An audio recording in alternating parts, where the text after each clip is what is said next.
দেশের বিভিন্ন স্থানে অনুষ্ঠিত সভা সমাবেশ, মানববন্ধন, খেলাধুলার খবরাখবর নিয়ে ইমরুল কায়েসের রিপোর্ট।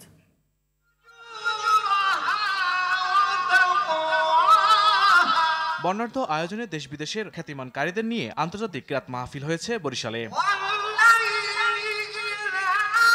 বরিশালে বিএনপির চেয়ারপারসন বেগম খালেদা জিয়া ও ভারপ্রাপ্ত চেয়ারম্যান তারেক রহমানের পক্ষ থেকে ৩০০ সুবিধাবঞ্চিত মানুষের মাঝে শীতবস্ত্র বিতরণ করেছেন জাতীয় নির্বাহী কমিটির সদস্য আবু নাসের মোহাম্মদ রহমতুল্লাহ। সেই দেশের মানুষের উপরে এইভাবে শ্রমজীবী মানুষের অধিকার প্রতিষ্ঠায় ইসলামী শ্রমনীতির বাস্তবায়ন অনিবার্য, এই স্লোগান নিয়ে বাংলাদেশ শ্রমিক কল্যাণ ফেডারেশন বরিশাল জেলার দ্বিবার্ষিক সম্মেলন হয়েছে। জুলাই আগস্ট ছাত্র জনতার গণ অভ্যুত্থানে শহীদ ও আহতদের স্মরণে স্মরণ সভা হয়েছে বরিশালে। জামালপুরের দেওয়ানগঞ্জে জিলবাংলা চিনিকলে আখমারাই উদ্বোধন করেছেন বাংলাদেশ চিনি ও খাদ্য শিল্প কর্পোরেশনের চেয়ারম্যান ডক্টর লিপিকা ভদ্র। গাইবান্ধা হানাদার মুক্ত দিবস আজ। দিবস ঘিরে দুপুরে শহরের পুরাতন টিএনটি অফিস চত্বর থেকে জেলা প্রশাসক চৌধুরী মোয়াজ্জেম আহমেদের নেতৃত্বে এক বিশাল র্যালি হয়। পরে জেলা শিল্পকলা একাডেমিতে আলোচনা সভার আয়োজন করা হয়। খুলনায় আধুনিক উল্লাস পার্ক উদ্বোধন করা হয়েছে। শুক্রবার বিকেলে গৃহায়ন ও গণপূর্ত মন্ত্রণালয়ের সচিব হামিদুর রহমান ফিতা কেটে এর উদ্বোধন করেন। কিশোরগঞ্জের নিকলী উপজেলা কৃষক দলের দ্বিবার্ষিক সম্মেলন হয়েছে।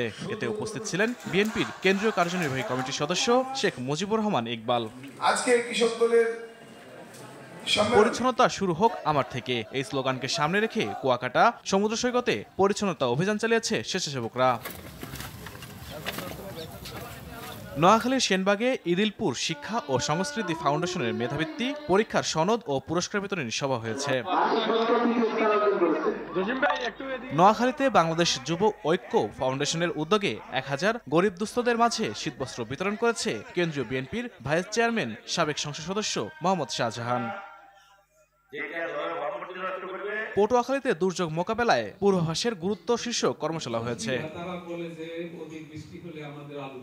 ভারতে বাংলাদেশের জাতীয় পতাকা অবমাননা এবং ভারতীয় আগ্রাসনের বিরুদ্ধে বিক্ষোভ মিছিল ও সমাবেশ করেছে টাঙ্গাইল ঘাটাইল উপজেলা ও পৌর বিএনপি। ফ্যাসিবাদ মুক্ত বাংলাদেশ, সাংবাদিকদের ভূমিকা শীর্ষক আলোচনা সভা ও সমাবেশ হয়েছে ঝালকাঠিতে। মাদক ও সন্ত্রাসমুক্ত পৌর এলাকা গড়ার প্রত্যয়ে পিরোজপুরে শুরু হয়েছে আরাফাত রহমান কোকো স্মৃতি ফুটবল টুর্নামেন্ট। ক্রীড়া পরিদপ্তরের বার্ষিক ক্রীড়া কর্মসূচির আওতায় সিরাজগঞ্জে অটিস্টিক ও বিশেষ চাহিদা সম্পন্ন শিশু কিশোরদের আনন্দ উৎসব, ক্রীড়া প্রতিযোগিতা ও পুরস্কার বিতরণী হয়েছে।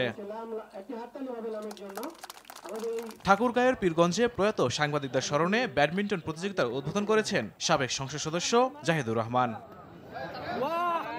ইমরুল কায়েস, RTV।